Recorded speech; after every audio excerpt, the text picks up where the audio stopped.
Hey, let's have a look at some population pyramids. So I want to just start out by saying that a population pyramid is simply a graph using bars which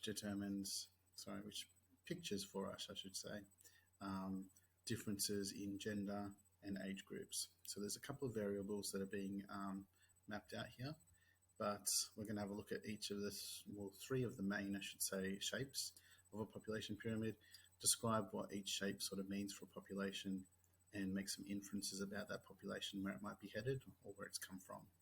So the three main shapes are on this document, which I'm going to release to you as well, but I'm going to just take you through a summarized version. So we've got a triangular shape, we've got a beehive or barrel shape, and a rectangular shape. They're the three main ones that you're probably going to see, and I'm going to show you those in a little bit more detail in this PowerPoint. So again, just to draw this out into the light, our population pyramid is really good at showing us trends over time. So you'll notice when we have a look at some of these in a bit of detail that they are divided by gender ratios, so males versus females. And we can see, maybe when I get on a bit clearer, that each of these coloured bars relates to a 5-year age group. So we can see the younger age groups down the bottom, the working age groups in the middle, and the older age groups at the top.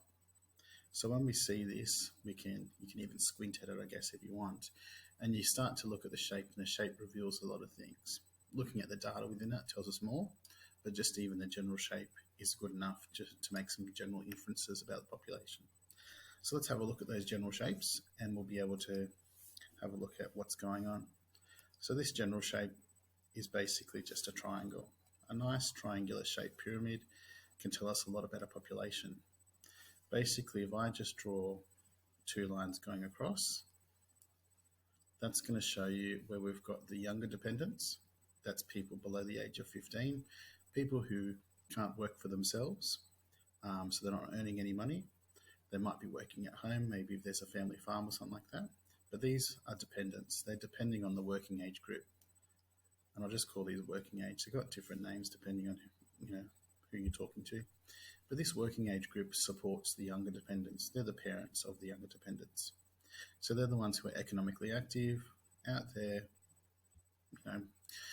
working for a living, paying taxes so the government can afford what they need to spend their money on. The last group at the top of the pyramid is what we call the older dependents. Again, different names depending on who you talk to, doesn't really matter. So these we call dependents as well, because they are probably in the retirement age, and therefore they're not out there working to earn money. So, nothing against that, but they're dependent as well on this working age group. So this working age group, if you think about it, has to be large enough and making enough money to support both the dependent age groups for the different things in society they need. So in this triangular version, we can see that the younger dependents, they have a really wide base down here. There's a lot of them. So that would indicate to us that there's a high birth rate. I'll just write in HB for high birth rate. So there's lots of babies being born, and that's why it splays out at the bottom. That wide base indicates that there's a high birth rate. But you'll notice that it does narrow fairly quickly, even before it gets to the working age group. So it's probably the case that a few of these young dependents aren't surviving childhood. So there's often a high death rate when you get a triangular pyramid, which again is evident not just in the younger age group, but even up to the older dependents as well, because it does narrow so sharply. So this triangular shape indicates high birth rates, but also high death rates as well. So lots of babies are being born, but a lot of people aren't surviving through to full adulthood, and that could be for a range of reasons. So some of the inferences we might make are that there are issues with access to healthcare, access to education, and that's to do with the higher death rates. But the explanation for the higher birth rates might be, tradition, cultural values around large family sizes. Might also be access to contraception. That's a problem. So we can see I've labelled these here in my summary, and I normally ask you to take these notes, but if you can make your own summaries, that'd be great. This version here that's got this triangular shape is for Sub-Saharan Africa. So that's the majority of the continent. And what we can see is that by age group and by gender, it's pretty balanced, but it does have that very sharp line to it. So this triangular shape means that people living in Sub-Saharan Africa are not living to a long life expectancy as well. One more thing I forgot to mention. When we see a triangular shape, we often think of developing nations. Not all developing nations have a triangular pyramid, but most are likely to. The second shape is this beehive or barrel shape. And again, I'm just going to draw the younger, older, and working age groups vague lines. So this is the younger dependents, working age group, and the older dependents. Okay? There's a bit of a mix up in terms of what the shapes look like now. It's actually contracting a little bit. It's going in down the bottom here. So it's got a narrowing base, and that means that there's fewer people being born. So the birth rate is decreasing. Having said that, because it doesn't narrow until you get towards the top of the working age group, that means that people are living longer lives and the death rate is lower, particularly in this middle age group. So this bulge is something that's new as well in the middle. We've got a narrowing base, but an expanding middle and an expanding top as well, compared to that triangular graph. So for us, that means that we've got to figure out a reason why all this is happening. Why is there fewer babies being born? Because of that contraction down the bottom here. Why is there a bulge in the middle? And why is there a widening at the apex? So here's a reason for each one, but again, I'm just making some inferences, some educated guesses about the information I see. Often we associate this shape with developed countries like Australia. So in this narrowing base, we might attribute that to our cultural traditions in a country like Australia. Often we see a trend that the more educated and wealthy people become, the fewer children they seem to have. And that might be because people are living longer, they have different lifestyle expectations, and let's face it, sometimes you have too many kids, money doesn't stretch too far. So there's fewer children being born, so there's a lower birth rate. In the working age group, that bulge could be for a few reasons. In Australia's case, it's likely due to two things. There's a baby boom, and that was after World War II, a lot of people being born, and our baby boom bulge is sort of on the cusp of moving into the older dependence age group. But the other reason for this bulge is simply things like migration. So we let people into our country, let's say about 200,000 a year, and the vast majority, 70% of those people are in that working age group, ready to work, ready to step foot off a plane or a boat or whatever and start working straight away. So our migration is focused on this age group.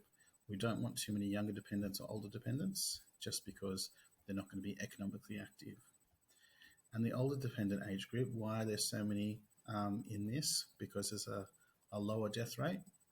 Well, so many people are living longer lives because they've got better access to healthcare and medicine, and that's probably the main reason.